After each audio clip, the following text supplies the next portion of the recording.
Good morning student. जो आज आपका टॉपिक है वो है कम्युनलिज्म, सांप्रदायिकता।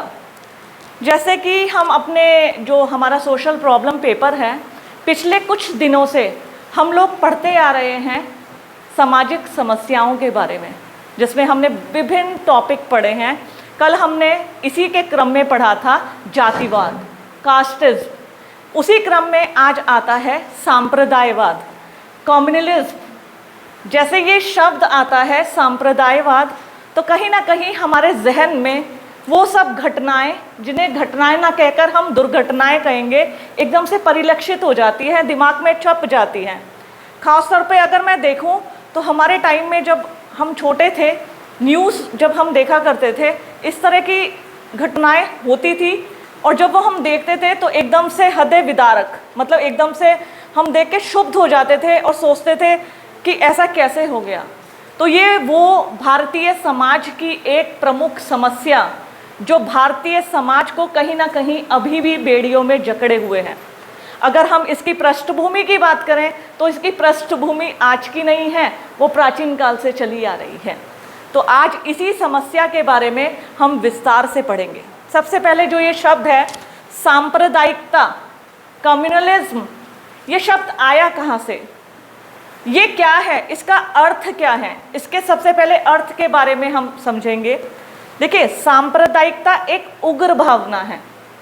सांप्रदायिकता एक उग्र भावना है जो किसी विशेष धार्मिक विचारधारा के या उनके अनुयायी जो उस विचारधारा को मानते हैं। ध्यान से सुनिएगा, हम सांप्रदायिकता पढ़ रहे हैं कि सांप्रदायिकता की परिभाषा, सांप्रदायिकता एक उग्र भावना है जो किसी विशेष धार्मिक विचारधारा या उसके अनुयायियों की वो अटूट श्रद्धा है अपने धर्म या संप्रदाय के प्रति, जिसमें वो अपने धर्म या संप्रदाय के जो मत, विश्वास और विचारधारा होते हैं उसको सर्वोपरि मानते हैं, सर्वोच्च मानते हैं। वो सोचते हैं हमारा धर्म, उसकी विचारधारा, उसका मत, उसके विश्वास, उसके नियम जो हैं वो समाज में सर्वोच्च हैं और वो दूसरे के धर्म, विचारधारा, मत को नहीं मानते। तो उनकी ऐसी उग्र भावना को क्या कहा जाता है, सांप्रदायवाद। बहुत विस्तार से पढ़ेंगे। इसी में नेक्स्ट जो मैं बताऊं अगर तुम्हें, स्मिथ ने सांप्रदायिकता को परिभाषित करते हुए लिखा है कि एक सांप्रदायिक व्यक्ति या समूह वह है, देखो मैंने लिखा है, स्मिथ ने जो बताया है, एक सांप्रदायिक व्यक्ति या समूह, यानी किसी विशेष धर्म की विचारधारा रखने वाले व्यक्ति के लिए आया है। ये सांप्रदायिक व्यक्ति या समूह वह है जो धार्मिक या भाषाभाषी समूह को एक ऐसी पृथक तथा राजनीतिक इकाई के रूप में देखता है जिसके हित दूसरे समूहों से पृथक होते हैं, साथ ही साथ जो अक्सर उनके विरोधी भी हो सकते हैं। देखिए, हल्का सा पहले मैं इसकी सांप्रदायिकता के बारे में, इसकी पृष्ठभूमि के बारे में चर्चा इसलिए करूंगी क्योंकि इसको जाने बिना आप लोगों के लिए, जैसे मैं कहूं कि सांप्रदायिक विचारधारा रखने वाले, अगर मैं भारत की बात करूं और भारत ही नहीं, अगर आप अमेरिका में देखें तो वहाँ पे प्रजातीय आधार पर भिन्नता देखी जाती है। प्रजातीय, तुमने प्रजाति मैंने बताई थी ना, कौन कौन सी होती है? हाँ, वेरी गुड, थोड़ा तेज से बोल। और निग्रोयार्ड, मुख्य रूप से ऐसा माना जाती है, बहुत सारी प्रजातियां, लेकिन मुख्य रूप से 3 प्रजाति हैं। तो अमेरिका में हमेशा श्वेत और शाम लोगों के बीच लड़ाई झगड़े, आपसी तनाव देखने को मिलते हैं। और हम इसे भारत के संदर्भ में नहीं कह सकते, पूरे विश्व में कहीं ना कहीं किसी ना किसी रूप में सांप्रदायिकता मौजूद है। हमारे पड़ोसी देश, जिसमें बांग्लादेश, श्रीलंका, पाकिस्तान और साथ में हमारा भारत, कहीं ना कहीं इस तनाव से, इस सामाजिक तनाव से, इस सामाजिक समस्या से बहुत ज़्यादा त्रस्त है। त्रस्त इसलिए है कि कहीं ना कहीं लोगों की जो उग्र भावनाएं, देखिए, जब कोई देश या विशेष क्षेत्र किसी विशेष धर्मों में या धार्मिक समूहों में विभाजित होता है, मैं तुम्हें बताती हूँ भारत में क्या है, हिंदू, मुस्लिम, सिख, ईसाई, बौद्ध, जैन, पारसी अनेक धर्मों के लोग साथ साथ निवास करते हैं। लेकिन कुछ विशेष, जैसे उन धर्मों के लोगों में से कुछ ऐसे लोग जो अपने धर्म को सर्वश्रेष्ठ मानते हैं, सर्वोच्च मानते हैं। वो कहता है हमारा धर्म श्रेष्ठ है, दूसरों का धर्म जो है वो हमारे धर्म को हानि पहुंचा रहा है। वो लोगों को ऐसे गाइड करते हैं, ऐसे लगता है कि वास्तव में दूसरा धर्म हमें हानि पहुंचा रहा है या भविष्य में हमें हानि पहुंचाएगा। तो हम क्या हो जाते हैं, हम असहज महसूस करते हैं और कहीं ना कहीं हमारी वो असहजता हमारे धर्म के प्रति और निष्ठा और श्रद्धा बढ़ा देती है। हम सोचते नहीं हमारा धर्म श्रेष्ठ है, जबकि भारत में जो भारत का संविधान है सभी धर्मों को समान रूप से फलने फूलने का अवसर दिया गया है। लेकिन फिर भी या कहीं ना कहीं किसी ना किसी जगह किसी ना किसी रूप में जो सांप्रदायिकता है वो परिलक्षित होती रहती है और वो बड़ी कभी कभी वो इतनी उग्र रूप में ऐसी घटनाएं होती हैं जो कि हृदय विदारक होती हैं। तो इसमें इतने इसी रूप में सांप्रदायिकता को परिभाषित किया है कि एक सांप्रदायिक व्यक्ति या समूह जो अपने धर्म या भाषाई समूह को एक ऐसी पृथक राजनीति तथा सामाजिक इकाई के रूप में देखता है जिसके हित कह लो, जिसके स्वार्थ कह लो, इसे हित, वो तो हित कहेंगे, हम कहेंगे उनके स्वार्थ, जिनके हित पृथक होते हैं, दूसरे समूहों से पृथक होते हैं, जो अक्सर उनके विरोधी भी हो सकते हैं, कहीं ना कहीं आपस में विरोधी विचारधारा लिए हुए होते हैं। इनको आगे और मैं डिटेल से तुम्हें बताऊंगी। जैसे सांप्रदायिकता के कारण, अगर मैं भारत की बात करूं तो भारत में जो सांप्रदायिकता है इसके कुछ कारण, सबसे पहले इसकी ऐतिहासिक पृष्ठभूमि। बहुत लोग या अक्सर कुछ ऐसे लोग जो राजनीतिक पृष्ठभूमि के होते हैं वो इसके प्रति कुछ विचारधारा रखते हैं। मैं आप लोगों से एक प्रश्न पूछना चाहती हूँ, आपने सांप्रदायिकता या इस तरह के धार्मिक जो झगड़े होते हैं इनके बारे में क्या कभी सुना है किसी से कि ये कहाँ से आए, कहाँ से उपजे? बताएंगे आप मुझे? अपना शिक्षण देते हैं और किसी भी धर्म के प्रति एक दूसरे को अपने फायदे के लिए एक दूसरे को लड़वा देते हैं। ये तो बात सही है। ये आया कहाँ से, कहाँ से इसका जन्म हुआ? कभी सुना है, कभी हुए हो? हाँ स्वाति? जब भारत का जन्म हुआ था तब से ये शुरू हुआ, उससे पहले से भी। ठीक है, और कुछ कोई और बताना चाहे? मुस्लिम आक्रमणकारी, तो मुस्लिम आक्रमणकारी तो तब से आए थे मध्यकाल से, उससे पहले कभी सुना है? राजनीति होती थी या हम कहें कि राजा होते तो वंश के अनुकूल चलते थे ना, एक के बाद तो इतना वो नहीं होगा। देखो आप लोग सही कह रहे हैं, कहीं ना कहीं इसकी जो जड़ें हैं, इसकी जो बीज निकला है वहीं से जड़ा है। लेकिन अगर मैं वास्तविक रूप से बताऊं तुम्हें तो औपनिवेशिक काल या अंग्रेजों का जो समय था, देखो मध्यकाल में मुस्लिम भारत आए, लेकिन सबसे ज़्यादा अकबर जो था, अकबर ने कहा था सभी धर्म एक समान है, कोई धर्म श्रेष्ठ नहीं है, कोई नहीं है, सभी धर्म एक समान है, और उसने सभी धर्मों को समान रूप से फलने फूलने का अवसर दिया। अगर देखा जाए तो मुस्लिम जब भारत में सांप्रदायिकता को चरम की मैं बात कर रही हूँ, वैसे तो कुछ धर्मावलंबी ऐसे थे जिन्होंने समय समय पर इसमें फूट डाली, लोगों को अलग अलग करने की कोशिश की, लेकिन वास्तविक अगर इसकी ऐतिहासिक पृष्ठभूमि की बात करें तो यहाँ मैं आपको याद दिलाना चाहूँगी कि अंग्रेज जब भारत आए तो उन्होंने भरपूर कोशिश की भारत में फूट डालो और राज करो, इसकी नीति को अपनाने के लिए।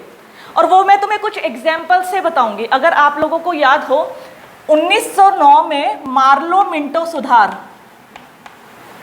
और 1919 का अंग्रेजों का एक एक्ट था। देखो तुम्हें एक उदाहरण से समझो, 1857 की क्रांति जब तुमने सुनी थी, 1857 की क्रांति ने मुस्लिम और हिंदुओं को एक साथ ले आए थे, वो दोनों एकजुट होकर लड़े। अंग्रेजों ने कहा कि अगर ये दोनों एक हो गए तो भारत कहीं ना कहीं हमसे आगे निकल जाएगा और हमें भारत छोड़कर जाना पड़ेगा। तो उन्होंने क्या किया, किसने?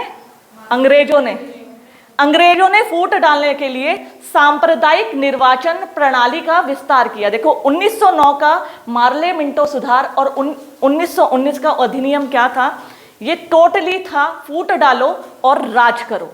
ये सुधार कम था, कहीं ना कहीं हमारे बांटने की पॉलिटिक्स ज़्यादा थी। उन्होंने क्या किया, सांप्रदायिक निर्वाचन प्रणाली का विस्तार किया, मतलब संप्रदाय या धर्म के आधार पर चुनाव कराए, उसको विस्तार किया, क्षेत्रों में विस्तार किया।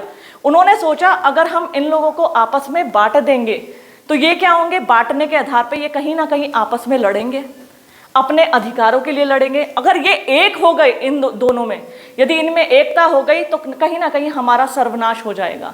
तो ये उनकी पहल थी, और जिस पहल का दुष्परिणाम निकल के आए सबसे पहले 1947 में, ये अंग्रेजों ने ही भारत को और पाकिस्तान को दो राष्ट्र बनाए थे। अगर आप इतिहास के पन्नों को खंगालें तो कहीं ना कहीं ये परिलक्षित होता है कि जो 1947 में स्वतंत्र भारत की घोषणा थी, तो उन्होंने कहा था कि भारत और पाकिस्तान दो अलग अलग राष्ट्र होंगे। पहला तो फूट तभी डाल दी थी, तभी 1947 में दंगे हुए थे, लोग इधर उधर भागने लगे थे, मतलब इसमें हजारों लोग काल के गाल में समा गए थे, मतलब उस सांप्रदायिक झगड़ों की बलि चढ़ गए थे। इसके बाद जो आई, अगर मैं तुम्हें बताऊं, 1984 में इंदिरा गांधी की हत्या हुई थी, तब सिखों के ऊपर ढूंढ ढूंढ के मारा गया था, सिखों को 1984 में। तब से मतलब ये सब क्या थे, ये सब था भारत को बांटने का एक नया तरीका। अगर मैं इसके बात करूं 1989 की, कश्मीरी पंडितों पर हमले, वो भी बहुत बड़े सांप्रदायिक दंगे थे। मैं ऐतिहासिक, देखो हम सांप्रदायिकता की ऐतिहासिक पृष्ठभूमि की बात कर रहे हैं कि ये कहाँ से उपजा, तो उपज तो कहीं ना कहीं नींव वो दी थी अंग्रेजों ने हमें एक बहुत बड़ा उपहार दिया था, कहा था उपहार, लेकिन जब उसे खोल के देखा तो वो ऐसा उपहार निकला जिसने भारत को डस लिया। तो 1947 का जब देश आज़ाद हुआ तब के झगड़े, चाहे 1984 के सिखों के दंगे, 1989 में कश्मीरी पंडितों पे हमला, 1992 में बाबरी मस्जिद विवाद, 2002 में गुजरात के दंगे, बंगाल विभाजन 1905, बिल्कुल सही कहा जिसने भी बोला। 1905 में बंगाल का जब विभाजन हुआ था, सबसे पहले, इससे पहले मैं भूल गई थी ये बात, 1905 में बंगाल का विभाजन हुआ था। उन्होंने विभाजन किया ही इसलिए था कि भारत के टुकड़े करने के लिए, टुकड़े करने की प्रथम चाल थी उनकी। तो ये सब घटनाएं बताती है कि जो सांप्रदायिकता की पृष्ठभूमि है उसकी जड़ें कहाँ कहाँ से निकल के आई हैं, कहाँ कहाँ से निकल के आज हमें ऐसे कटघरे में लाके खड़ा कर दिया है कि हम सोचने को मजबूर हैं कि हम कहाँ खड़े हैं। हम उस जो देश तरक्की की राह पर आगे निकल गए हैं, हम तो धर्म के आधार पर, जाति के आधार पर, क्षेत्र के आधार पर आज भी अपने आप को बांटे खड़े हैं। आज भी हम सोचे हमारा धर्म श्रेष्ठ है, हमारी विचारधारा श्रेष्ठ है। तो ये इसकी ऐतिहासिक पृष्ठभूमि है, किसकी, सांप्रदायिकता की। दूसरा, सांप्रदायिक संगठन। देखिए, जो सांप्रदायिक संगठन होते हैं, आपने कई बार नाम सुने हैं। मैं देखिए यहाँ किसी धर्म विशेष को टारगेट नहीं कर रही हूँ, मैं सभी की बात कर रही हूँ, चाहे उसमें हिंदू हो, चाहे मुस्लिम हो, चाहे सिख हो, चाहे ईसाई हो। आपने सुना होगा खालिस्तान की, इस समय कनाडा में खालिस्तान सुना है आप लोगों ने? ये अभी क्वेश्चन सब लोग दिमाग में रखना, अभी इसके बाद में तुमसे ये सब पूछूंगी, ठीक है? उनके जवाब आपको देने पड़ेंगे, या क्वेश्चन आपके दिमाग में इससे संबंधित कोई आए तो आपका स्वागत है, मैं उनके जवाब भी दूंगी, ठीक है? तो जो सांप्रदायिक संगठन है, चाहे हिंदू महासभा, चाहे तबलीगी जमात, चाहे खालिस्तान के समर्थक, ये जब जो होते हैं अपने धर्म के प्रति इतनी कट्टर अटूट श्रद्धा रखते हैं कि कहीं ना कहीं वो उनके लिए क्या बन जाते हैं, काल बन जाते हैं। जो मैंने बताया ना दंगे, ये उन्हीं की उपज है, उन्हीं संगठनों की उपज है। तो ये भी कारण है सांप्रदायिकता का। मनोवैज्ञानिक कारक, देखो साइकोलॉजिकल फैक्टर, हम लोग किसी धर्म को नहीं मानते, लेकिन कभी ना कभी, कहीं ना कहीं, किन्हीं माध्यम से हमें जानबूझ के उकसाकर, बहलाकर, या हमारे कहते हैं ना माइंड वॉश करना। तुमने केरला स्टोरी देखी हो तो उसमें देखा हो कि कैसे माइंड वॉश किया जाता है, हमें अच्छा बताकर, और ये किसी एक धर्म के लिए, सभी के लिए। तो साइकोलॉजिकल फैक्टर्स भी होते हैं जो कहते हैं कि नहीं, तुम्हारा धर्म श्रेष्ठ है, तुम आगे निकल सकते हो यदि अपने धार्मिक पथ पर चलो। मैं तो कहती हूँ धार्मिक पथ पर नहीं, ईमानदारी के पथ पर आगे चलोगे तब सफलता मिलेगी। तो नेक्स्ट है इसमें राजनीतिक स्वार्थ, मेन कारण। पॉलिटिकल्स जितने भी इंटरेस्ट होते हैं, राजनीतिक पार्टियों के जो स्वार्थ होते हैं, अगर हम बंटना भी नहीं चाहते तो वो जानबूझकर हमें बांट देते हैं। किसके लिए? चंद वोट के लिए, कुर्सी के लिए। मैंने तुम्हें कल भी बताया था, बिल्कुल कैटेगराइजेशन किया जाता है कि इस एरिया में इसकी आबादी इतनी है, इस धर्म के लोगों की आबादी इतनी है, तो किसका वोट ज़्यादा मिल जा सकता है, पूरा कैलकुलेशन लगाया जाता है। और फिर एक दूसरे के ऊपर कीचड़ उछालना।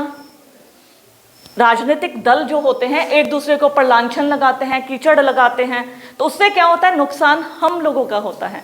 राजनीतिक दंगे, जो ये सांप्रदायिक दंगे होते हैं, दुर्घटनाएं होती हैं, आगजनी होती है, इसका नुकसान किसे होता है?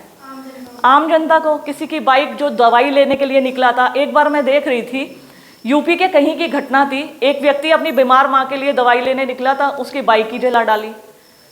तो वो मतलब कहने का मतलब शिकार कौन होता है? आम आदमी होता है। तो राजनीतिक स्वार्थ इसका कारण है। सांस्कृतिक भिन्नता कारण है। देखिए हमारा जो भारत है, विभिन्न भाषा भाषाई, धर्मों, संस्कृतियों और उसके अनुयायी, उनको अनुयायी कहते हैं, मानने वाले, है ना, उनके मानने वाले और क्षेत्रों के आधार पर विभाजित है। जो ये भिन्नता है कहीं ना कहीं, कभी ना कभी क्या होती है, ये भिन्नता हम कहते हैं विभिन्न धर्म संप्रदाय को हमें समझने का मौका मिलता है, संस्कृति को देखने का अवसर मिलता है, खान पान, हम दूसरों के खान पान को अपनाते हैं, वेशभूषा को पहनते हैं, लेकिन कहीं ना कहीं ये भिन्नता, जो ये विभाजन होता है, ये सांप्रदायिकता का कारण बन जाता है। कैसे? जब किसी एक क्षेत्र पे विशेष धर्म या अनुयायियों के लोगों की संख्या ज़्यादा होती है तो उनमें ऐसी भावनाएं हो जाती हैं कि कई बार जो होते हैं उससे अलग जो धर्म संप्रदाय के लोगों को है वहाँ से भगाने के पूरे प्रयास किए जाते हैं। पिछले कुछ वर्षों में केरल में जो गिरजाघरों पर हमले हैं, ठीक है, बंगाल में तुम देखते हो, बंगाल में अक्सर बहुत सारी दुर्घटनाएं होती रहती हैं, इस तरह की छिटपुट घटनाएं, किसी को मार दिया, ऐसा कर दिया। मैं देख रही थी दुर्गा पूजा में पिछले साल बहुत ज़्यादा दुर्घटनाएं, इस तरह की सांप्रदायिक दंगे अस्तित्व में आए थे, पंडाल के पंडाल उखाड़ दिए थे। तो ये सब जो होते हैं कहीं ना कहीं सांस्कृतिक भिन्नता भी इसका कारण है। धार्मिक कट्टरता अपने धर्म के प्रति अटूट विश्वास, आंख बंद करके। कट्टरता किसे कहते हैं? अगर वो रात को बोलेंगे कि दिन हो रहा है तो आप कहेंगे हाँ दिन हो रहा है। इसे कहते हैं जब किसी की विचारधारा या किसी व्यक्ति के ऊपर इतना अटूट विश्वास रखना, इतनी श्रद्धा रखना कि वो दिन को रात भी बोलें तो भी हमें सही लगता है। धार्मिक कट्टरता इसका प्रमुख कारण है। नेक्स्ट है इसमें अराजक तत्वों के स्वार्थ। देखिए जो ऐसे बहुत सारे पॉलिटिकल पार्टीज या पॉलिटिकल समूह ऐसे होते हैं जो अपने कार्यकर्ता बनाए रखते हैं। उन्हें लगता है कि अब कोई व्यक्ति जीतने वाला है तो वो कहते हैं इस तरह के दंगे फैला दो। उनके जो अपने पर्सनल इंटरेस्ट होते हैं, जो स्वार्थ होते हैं, उनके कारण कई बार वो जानबूझकर दंगे करवाते हैं, जानबूझकर उनको बढ़ावा देते हैं। मैं कई बार देखती थी कि कहीं ऐसी जब घटनाएं होती हैं, मामला शांत होता है तो कुछ पॉलिटिकल पार्टीज के लोग धरना प्रदर्शन करने पहुंच जाते हैं कि नहीं इन्हें इंसाफ दो। तो मैं उनसे ये पूछना चाहती हूँ, जब आप उनको इतना ही इंसाफ दिलाना चाहते हैं तो आप उनके साथ हमेशा खड़े रहिए ना। सिर्फ मात्र उनको देखिए, इसे कहते हैं राजनीतिक रोटियां सेकना, ठीक है। घटना घटित हुई उसको और हाईलाइट कर देना, किस लिए? हमारी पार्टी के सितारे बुलंद होंगे, हमारी पार्टी चमकेगी। तो इस कारण भी जो ये है, ये सब अराजक तत्वों के स्वार्थ भी सांप्रदायिकता के कारण हैं। और दोषपूर्ण धर्मनिरपेक्षता, आज हम धर्मनिरपेक्ष कहते हैं। देखो सेक्युलरिज्म, सभी धर्म एक समान है, ये हम कहते हैं। हमारे संविधान में भी है, हमारे अनुच्छेद में भी इसका वर्णन है, हमारी प्रस्तावना में भी, संविधान की प्रस्तावना में भी इसका वर्णन है। लेकिन कहीं ना कहीं जो ये धर्मनिरपेक्षता है, ये कहीं ना कहीं दोषपूर्ण इसलिए कहा गया है क्योंकि उसी संविधान में, मैं सोचती हूँ, हम कहते हैं सभी धर्म समान हैं, सभी धर्मों को फलने फूलने का अवसर दिया जाए, ठीक है। अगर आप मौलिक अधिकारों को देखें तो अनुच्छेद 26, 27, 28 कोई जानता है क्या है? अनुच्छेद 26 और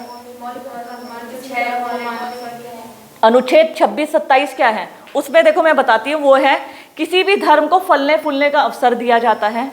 कोई भी धर्म का व्यक्ति अपने शिक्षण संस्थानें खोल सकता है। जैसे ईसाई लोग अपने स्कूल्स खोल सकते हैं, मुस्लिम्स अपने मदरसे खोल सकते हैं, हिंदू अपने जो भी अपने धर्म से संबंधित है शिक्षा संस्थान वो खोल सकते हैं। तो लेकिन ये अपवाद सा नहीं लगता? अपवाद सा मुझे ऐसा प्रतीत होता है कि हम शिक्षा को एक रूपता दें, उसे धर्मों में विभाजित ना करें। एकता के दुष्परिणाम पॉइंट्स देख रहे हो आप? देखने से ही हमें पता चलता है इसके दुष्परिणाम किस रूप में परिलक्षित होते हैं। राष्ट्रीय एकता के लिए खतरा, खतरा तो है ही। जब आगजनी होगी, हिंसा होगी, उसके दुष्परिणाम क्या होंगे? अर्थव्यवस्था, कुछ दिन के लिए सारे प्रतिष्ठान बंद कर दिए जाते हैं, दुकानें बंद कर दी जाती हैं, उत्पादन रुक जाता है, औद्योगिक जो बड़े बड़े इंडस्ट्री होती है, देखो जब इंडस्ट्रीज मात्र चंद मिनटों के लिए बंद होती है उसे बहुत बड़े घाटे आते हैं सामने। तो ये क्या होती है, इसके सांप्रदायिकता के दुष्परिणाम होते हैं, जैसे राष्ट्रीय एकता के लिए खतरा, पारस्परिक तनाव, लोगों के आपस में घरों को आग लगा देते हैं, एक दूसरे के घरों को पत्थर फेंकना, घरों में आग लगा देना, इस तरह की घटनाएं परिलक्षित होती हैं। इस तरह की घटनाएं हमारे सामने आती हैं कि जिसे देखने से लगता है कि लोग कैसे असहजता से उस क्षेत्र में रह रहे होंगे, किन परेशानियों का सामना कर रहे होंगे। तो पारस्परिक तनाव, सार्वजनिक धन जन की हानि, सरकार के तो धन जन की हानि होती ही होती है, आम लोगों का भी बहुत नुकसान होता है। किसी की दुकान को लूट लिया जाता है, किसी की कार, बस, बाइक, इनमें आग लगा दी जाती है। एक रिसर्च आया था सामने, वो रिसर्च क्या था कि जो इस तरह के दंगे होते हैं और उसमें जो नुकसान होता है उससे किसी हमारे जो भारत की जो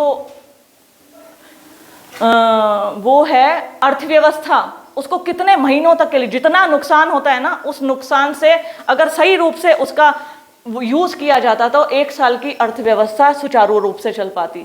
मतलब कहने का मतलब है सालों में जो दंगे घटित होते हैं, इस तरह की घटनाएं परिलक्षित होती है, उससे जो नुकसान होता है उससे सिर्फ आम जनता का नहीं, सरकार का नहीं, सभी लोगों का संयुक्त रूप से नुकसान होता है।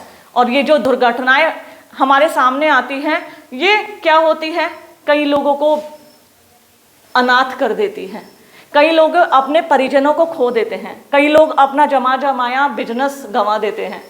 इवन रेडी वाले, फल वाले, उन्होंने आपका क्या किया? उनकी रेडियो को तोड़ देना, फेंक देना, आग लगा देना। तो इसमें सब लोगों के साथ ये दुर्घटना सभी के साथ होती है, सबको इसका बहुत बड़ा जुर्माना, हर्जाना भरना पड़ता है। नेक्स्ट है राजनीतिक अस्थिरता। देखिए, जो कोई देश है, कोई भी देश, तब उसका स्वस्थ वातावरण या मजबूत माना जाता है जहाँ राजनीतिक स्थिरता हो। स्थिरता मतलब उसकी सरकार निर्बाध रूप से, निर्बाध कहते हैं बाधा रहित 5 वर्षों तक चले। उसके जो पॉलिटिकल पार्टीज हैं वो निर्बाध रूप से अपने लोगों का, जनता का उनके ऊपर विश्वास हो। विश्वास मतलब जो वो कर रहे हैं हमारे हित के लिए कर रहे हैं, हमारा कल्याण होगा। लेकिन जो सांप्रदायिकता है वो कहीं ना कहीं राजनीतिक अस्थिरता को जन्म देती है। लोगों का विश्वास सरकार पर से उठ जाता है और जो सरकार 5 साल के लिए चलती है कई बार गिरने तक की नौबत आ जाती है। तो प्रजातंत्र के लिए सबसे ज़्यादा इम्पॉर्टेंट होता है कि राजनीतिक स्थिरता हो, लोगों का विश्वास अपनी सरकार में हो, लोगों का इतना अटूट विश्वास हो कि हमारा जो प्रधानमंत्री या मुख्यमंत्री है वो हमारे हित के लिए कार्य कर रहा है। आपने कई बार देखा होगा जिन लोगों ने कार्य नहीं किए, अपने पद को सुचारू रूप से नहीं चलाया, आज वो शिकार हो रहे हैं। किस चीज का शिकार हो रहे हैं? अस्थिरता के। वो पद से, गद्दी से हट जाते हैं। तो राजनीतिक अस्थिरता फैलती है। औद्योगिक विकास में बाधा, देखो मैंने बताया था ना, जो ये सांप्रदायिकता है औद्योगिक विकास में बाधक है, क्योंकि कहीं ना कहीं जब आगजनी, हत्या, इस तरह की घटनाएं घटित होती हैं, इंडस्ट्री पे भी उसका बहुत ज़्यादा प्रभाव पड़ता है। आपने देखे होंगे इंडस्ट्रीज में भी श्रम संगठन होते हैं, यूनियन उनकी बनी होती है, लेबर यूनियन जिसे कहते हैं। वो लोग भी जब इस तरह की घटनाएं होती हैं अपने आप को बांटने लगते हैं, अपने आप वो डिवाइड हो जाते हैं। जब इस तरह के अराजक माहौल होते हैं, कंपनियां बंद हो जाती हैं। इवन देखा गया है कि लघु और कुटीर उद्योगों पर जब 1947 में देश आज़ाद हुआ, ये जो दंगों की पृष्ठभूमि रही है, इन दंगों की पृष्ठभूमि में सबसे ज़्यादा कुटीर उद्योग बंद हुए हैं। कुटीर उद्योगों पे ताला लगा है। आज हम ऐसे हस्तकारी को गंवा चुके हैं अपने हाथ से, जो अपने जिसकी अगर हम बात करी जाए, तुमने अगर सोशल मीडिया पे देखा हो, नीता मुकेश अंबानी का एक वो कल्चर सेंटर, हेरिटेज सेंटर की ओपनिंग हुई थी, देखा था तुमने? अच्छा नहीं देखा, कुछ नहीं देखा, देखना तुम लोग। किसने तो क्या देखा शशि? साड़ी वगैरह वेयर करते हैं ना, तो उसमें वो हाथ की कलाकारी होती है उस साड़ी में, जो देखो सुनो मेरी बात, मैंने कहा ना कि दंगों में कुटीर उद्योगों को बलि चढ़ा दिया। नीता मुकेश अंबानी ने इस चीज को समझा, जो फॉरेन कंट्रीज के लोग होते हैं वो हमारी हस्तकला को, हमारी कलाकारी को प्राथमिकता देते हैं और महंगे महंगे दामों में प्रोडक्ट्स को खरीद के ले जाते हैं। उन्होंने इस चीज को देखा तो उन्होंने कहा क्या करा, पूरे भारत के अलग अलग क्षेत्रों से ऐसे हीरो को छाटा जो उस कलाकारी में इंपॉर्टेंट, मतलब बहुत शातिर थे, उनके अंदर हुनर भरा पड़ा था। जैसे मुरादाबाद में देखें, वहाँ पीतल के बर्तनों पर कारीगरी होती है, पीतल और तांबे के बर्तनों पर। साउथ में देखा जाए तो रेशम के तारों से बुनकर बहुत सारी चादरें, कालीन, इस तरह की चीज़ें बनाई जाती हैं। उन्होंने पूरे भारत के इन सब लोगों को इकट्ठा किया, एक छत के नीचे लाए और वहाँ पर तुम्हें उसके सारे नमूने वो हाथ से बनाकर दिखाएंगे और हाथों हाथ तुम्हें बेचेंगे। लेकिन उसके दाम जो तुम सुनोगे बहुत महंगे हैं। लेकिन कहीं ना कहीं जो मैं तुम्हें बता रही थी ना, इन दंगों ने हमारे औद्योगिक विकास में बाधा पहुंचाई है और सबसे ज़्यादा हमारे कुटीर उद्योगों का ह्रास हुआ है। तो कहीं ना कहीं ये कुटीर उद्योग भारत की पहचान है, जिनको नीता मुकेश अंबानी के जो वो कल्चर या social and culture heritage centre उन्होंने खोला है, उसके माध्यम से उन्होंने और उसको विकास के लिए आगे बढ़ा रहे हैं, उन्होंने प्रगति कराई है। उन्होंने उसको, मैं कह रही हूँ, आज के टाइम में जो डूब रही थी कश्ती, उसको कहीं ना कहीं नैया पार कराई है। नेक्स्ट और लास्ट है अराजक तत्वों में वृद्धि। नेचुरल सी बात है, जब सांप्रदायिकता के दुष्परिणाम होंगे तो लोग तो ऐसे सामने आएंगे ही। तुमने अक्सर देखा होगा जब न्यूज़ में या बहुत सारी वेब सीरीज, बहुत सारी फिल्में बनी हुई हैं, तो लोग मुंह पे कपड़ा बांध लेते हैं, पत्थर फेंकते हैं, एसिड वाली चीज़ें फेंकते हैं। तो सरकार क्या करती है, पुलिस बल लाठी और अपने प्रोटेक्टर लेके आगे खड़ी रहती है, हेलमेट पहन के, उनसे बचाव के लिए। तो ऐसे जब दुष्परिणाम सामने आते हैं तो अराजक तत्वों में वृद्धि होती है। फिर साथ ही साथ सांस्कृतिक एकीकरण में बाधक। हम जहाँ संस्कृति को पास लाने की कोशिश कर रहे हैं, जहाँ हम लोगों को मिलाने की कोशिश कर रहे हैं, हम कहते हैं कि भारत सांस्कृतिक विविधता, सामाजिक विविधता वाले देश है, वो कहीं ना इसके लिए बाधा बन रहा है। क्या? सांप्रदायिकता, कम्युनलिज्म।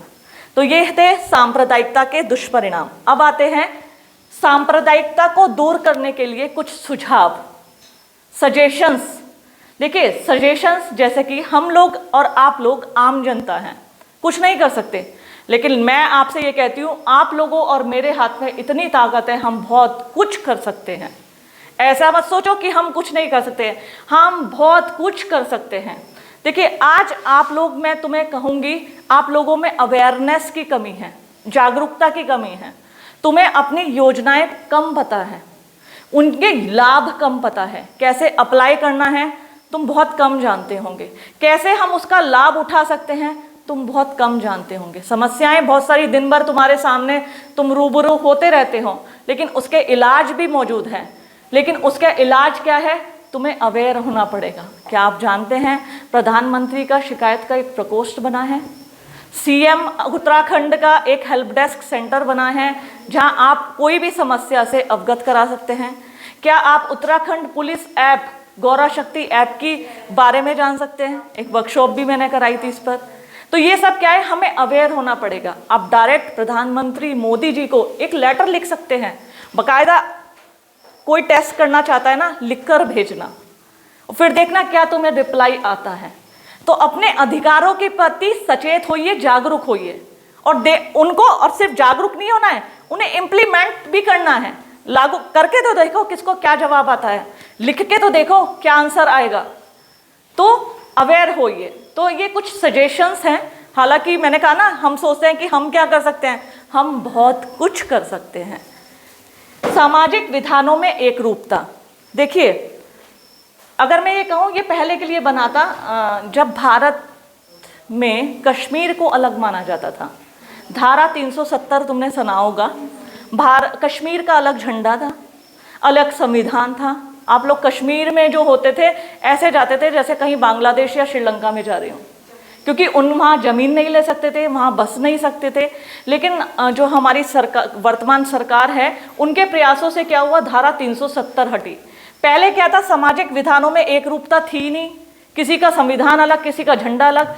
आज अगर हम गए, भारतीय विधानों में एक रूपता है, लेकिन किसी किसी क्षेत्रों में कई जो होते हैं स्टेट, राज्य सरकारें, जहाँ सरकार केंद्र सरकार से अलग होती है, वो अपने अलग नियम बना लेते हैं। अगर जैसे मैं तुमसे कहूँ, कुछ स्टेट ऐसे हैं उन्होंने ओबीसी, एससी, एसटी इनके लिए बहुत ज़्यादा रिजर्वेशन दे दिया। रिजर्वेशन की एक सीमा होती है कि आप 50% से रिजर्वेशन ज़्यादा नहीं दे सकते। लेकिन आप इतिहास के पन्नों को खंगालो या अपने गूगल बाबा से पूछो किस स्टेट में रिजर्वेशन जो है वो बहुत अधिक है, तो आप देखोगे अच्छा ऐसा भी है। तो कहीं ना कहीं अगर सामाजिक विधानों में एक रूपता हो जाए, सिमिलैरिटी हो जाए, तो ये जो सांप्रदायिकता है, इसके जो ये इस तरह की घटनाएं होती है बहुत कम हो जाएंगी। कहीं ना कहीं उन्हें बेनिफिट्स पहुंचाने की कोशिश की जाती है, उन्हें सुविधाएं दी जाती हैं। देखो मैंने कहा ना, मैं किसी धर्म विशेष के फेवर में नहीं हूं, मैं फेवर में हूं तो गरीब की सहायता करो। ना ओबीसी, ना एससी, ना एसटी, ना अल्पसंख्यक। मेरी मम्मी जैन है, जैन अल्पसंख्यक में आता है। मेरी मम्मी जैन फैमिली से बिलोंग करती हैं और जैन फैमिली माइनॉरिटीज़ में आती है। मैं कहती हूँ किसी को आप कोई माइनॉरिटीज मत मानिए। और जैन लोग जो होते हैं बहुत इंटेलिजेंट होते हैं, जब वो और बहुत रिच होते हैं, तो जब वो इतने संपन्न होते हैं, इतने इंटेलिजेंट होते हैं, तो उनको माइनॉरिटी का या अल्पसंख्यक का दर्जा क्यों? वो अपनी योग्यता के आधार पर ले सकते हैं सिलेक्शन। तो जो सिलेक्शन का क्राइटेरिया होना चाहिए वो इकोनॉमिकल होना चाहिए सबका। जो आर्थिक रूप से कमज़ोर हैं, जिनके पास वास्तव में फीस नहीं है, जिनके पास वास्तव में घर नहीं है, जिनके पास वास्तव में व्यवसाय नहीं है, उनको उपलब्ध कराया जाना चाहिए, बशर्ते उनके जो ऊंचे ऊंचे पदों पर बैठे हैं, आईएएस ऑफिसर हैं, पीसीएस ऑफिसर हैं, और वो अपने आरक्षण के बल पर अपने बच्चों को उठा उठा के लेके आ रहे हैं। और उसमें किसका नुकसान होता है? जो सिंपल पर्सन है, जो सामान्य आदमी है, उसका नुकसान होता है। तो सांप्रदायिक संगठनों पर रोक, ऐसे संगठनों पर जो ऑर्गेनाइजेशन होते हैं ना, इन पे रोक लगनी चाहिए। तो एक मैंने देखा था, जब जाटों के हमले हुए थे, जाट महासभा सुना था तुमने? इधर मेरठ साइड में, और उसमें इस तरीके से उन्होंने पूरी कोशिश की थी। जब ये लोग एकत्रित हो जाते हैं तो कहीं ना कहीं भड़काऊ भाषण के द्वारा उनके अंदर और उग्रता आ जाती है। उग्रता आने से क्या होता है? देखो, बाई चांस कोई दुर्घटना घटित हुई और तुम्हारे घर में आकर तुम्हारे भाई से और पिता से कहे आज हमारी बेटी पे हुआ है, कल तो तुम्हारी बेटी पे होगा, तो कैसा लगेगा? तो इससे क्या होगा? भावनाएं ये भड़काने की कोशिश की जाती है। तो कहीं ना कहीं ऐसे धार्मिक संगठनों पर रोक लगनी चाहिए। सांप्रदायिक आधार पर होने वाले चुनाव प्रचार पर रोक होनी चाहिए। चुनाव तो नहीं होते, लेकिन जो चुनाव प्रचार होता है कि आज तेरे भाई का टाइम आया है, आज हमें साथ खड़ा होना होगा, आज अपने ऊपर बात आई है, कल को तेरे ऊपर बात आएगी। क्यों होना है ऐसा?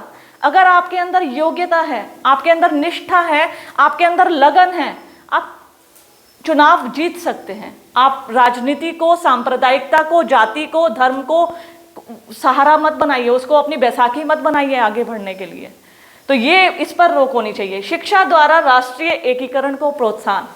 आज जो हमारी शिक्षा प्रणाली है, हालांकि न्यू एजुकेशन पॉलिसी इंट्रोड्यूस हो चुकी है, तो कहीं ना कहीं इससे क्या है, हमारी जो शिक्षा प्रणाली है, शिक्षा द्वारा राष्ट्रीय एकीकरण को, जो सोशल इंटीग्रेशन है, ऐसे चैप्टर्स को पढ़ाया जाना चाहिए जो हमें मोटिवेट करें, हमें मेहनत करना सिखाएं, हमें धर्म पर ना बैठे। मैं तो कह रही धार्मिक शिक्षाएं होनी नहीं चाहिए। अगर इतनी लगन है तो हम अपने धार्मिक ग्रंथों, अपने बड़े बुजुर्गों से सीख सकते हैं।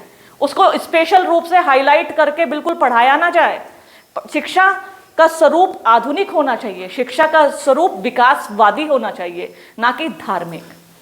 नेक्स्ट है नैतिक शिक्षा का समावेश। हालांकि हमारी जो बच्चों, छोटे बच्चे होते हैं उनकी मोरल एजुकेशन होती है ना। मोरल एजुकेशन एक पेपर होता है, वो सब लोग पढ़ते हैं मोरल एजुकेशन को, लेकिन इस नैतिक शिक्षा को और पढ़ाया जाना चाहिए।